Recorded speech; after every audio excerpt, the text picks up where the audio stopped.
और इसके साथ एक नैरेटिव भी फैलने लगा है सोशल मीडिया पर। क्या वर्ल्ड वॉर 3 शुरू हो चुका है? ईरान, स्पंसा, किरमानशाह, केराज और पूरे ईरान में बमबारी शुरू हो चुकी है और पूरे ईरान में तो बम गिर ही रहे हैं। लेकिन सबसे शॉकिंग बात यह है कि ईरान के सुप्रीम लीडर हयातुल्ला अली खामनी की मौत हो चुकी है और वो जहां रहते थे वहां पर एक स्ट्राइक की गई और यहाँ पर अब ये चीज कंफर्म हो चुकी है कि वो अब हमारे बीच नहीं रहे हैं, यानी कि उनकी मौत हो चुकी है। तो स्वागत है दोस्तों, बहुत टाइम के बाद मेरे इस YouTube चैनल में। तो कैसे आप लोगों को पता ही होगा कि पिछले कई सारे महीनों से मिडिल ईस्ट की स्थिति काफी ज्यादा अनस्टेबल रह रही है और ईरान और इजराइल के बीच जो तनाव सत्तों को जो चल के आ रहा था वो सैडो कॉन्फ्रेंस से निकलकर डायरेक्ट कॉन्फ्रेंट वॉर की तरफ बढ़ता हुआ दिख रहा है। मिसाइल स्ट्राइक्स हो रही है, ड्रोन अटैक हो रहे हैं, मिलिट्री बेस पर भी हमले हो रहे हैं और जो न्यूक्लियर उनका जो प्लांट है उन पर भी अटैक करने की कोशिश की जा रही है। और इसी के बीच यहाँ पर सोशल मीडिया पर एक बड़ा नैरेटिव फैल रहा है। क्या वर्ल्ड वॉर 3 शुरू हो चुका है?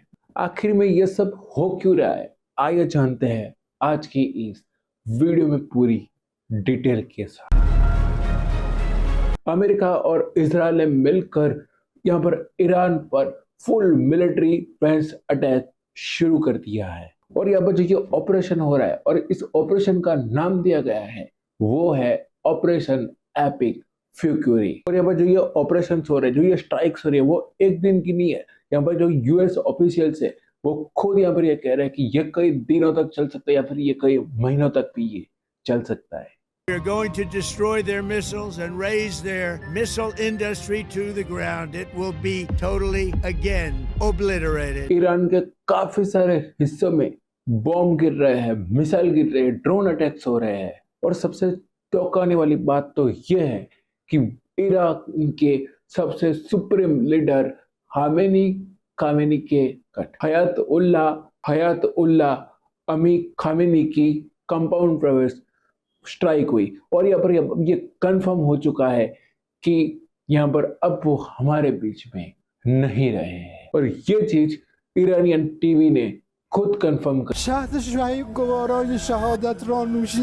ईरान में अब 7 दिन की नेशनल मॉर्निंग और 7 दिन की छुट्टी का ऐलान किया गया है। जब यहाँ पर यह स्ट्राइक हुई तब वो यहाँ पर अपने ऑफिस में मौजूद थे। उनके अलावा उनकी बेटी, उनके दामाद और उनकी पोती का भी मौत हुआ है और इसके अलावा ईरानियन सेना के कई सारे टॉप कमांडर की भी इस स्ट्राइक में जान गई है। और वहीं पर यहाँ पर ट्रंप ने कहा the people makes all decision most time of are born और इसका रिएक्शन साफ साफ ईरान में दिखा गया। यहाँ पर कुछ लोग यहाँ पर जश्न मना रहे थे और कुछ लोग यहाँ पर रोते हुए दिखाई दे रहे थे। और ये जो हमला हुआ उसमें ईरान ने सिर्फ इजराइल पर ही नहीं, यूएई, कुवैत, बहरीन, इन सब पर मिसाइल दागे थे। दुबई में धमाके देखने को मिले और आबू धाबी में एक इंसान की मौत हो गई इस स्ट्राइक की वजह से। हमला सिर्फ मिलिट्री बेस पर भी नहीं, सिविलियन एरिया पर भी किया गया और इसका सीधा सीधा सबूत दुबई, कुवैत और बहरीन में देखने को मिला है, जिसमें 5 स्टार्स होटल से लेकर इंटरनेशनल एयरपोर्ट तक को भी टारगेट किया गया है इसमें। अब दोस्तों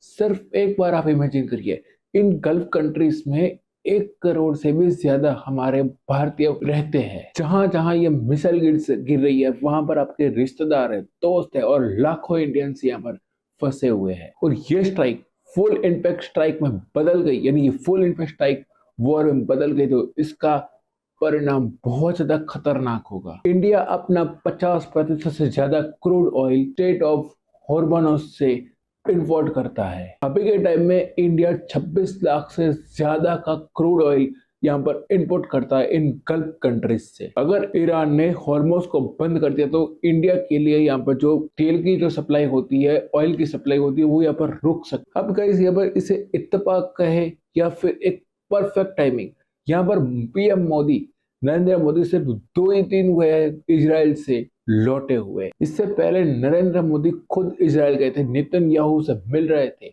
वहां पर उनसे बातें कर रहे थे और पार्लियामेंट में वहां पर स्पीच दे रहे थे, उनके साथ डिनर कर रहे थे, और ये प्लान हफ्तों पहले ही यहाँ पर फिक्स हो चुका था। और यहाँ पर ये बात देखिए, चौंकाने वाली बात एक और है कि यहाँ पर स्कूल पर भी यहाँ पर मिसाइलें दागी जा रही है, हमले किए जा रहे हैं, जिसमें 100 से ज्यादा बच्चे मारे गए हैं। अब आप लोग क्या कहेंगे, भाई ये तो फायदे वाली बात है, एक डिक्टेटर, एक तानाशाह मारा गया है, लेकिन ऐसे किसी की देश में यूएस पावर का इन्वॉल्व होना, बिना बुलाए इन्वॉल्व होना एक गलत बात है। ये बात का बतंगड़ बना सकता है। अब सबसे डराने वाली बात यही है कि अब ईरान यहाँ पर अब अनस्टेबल इसी तरीके से ना हो जाए। तो गाइस आज के लिए मैं यहाँ पर ही इस वीडियो को खत्म करना चाहूंगा। गाइस आई होप आपको ये वीडियो पसंद होगा। वीडियो पसंद है तो वीडियो को लाइक करें, चैनल पर नए तो चैनल को सब्सक्राइब जरूर करें। मैं मिलता हूँ आपको एक और नेक्स्ट वीडियो के साथ, तब तक के लिए जय हिंद, जय भारत।